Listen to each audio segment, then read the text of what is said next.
One of the key differentiators of the Oracle Cloud VMware solution is this idea of customer control.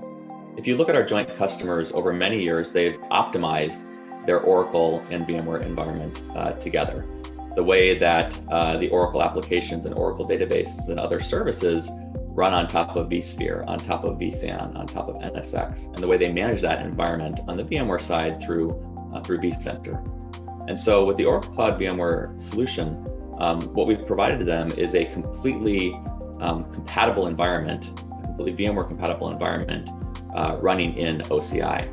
And this is a very powerful concept because it gives our customers the confidence to be able to migrate those workloads into Oracle Cloud VMware Solution, but maintain the same consistent management model, maintain the same consistent operational processes and controls. And so this gives them confidence that they can run those mission-critical enterprise-class workloads in Oracle Cloud VMware Solution, the same way that they have been doing likely for many years in their own data centers.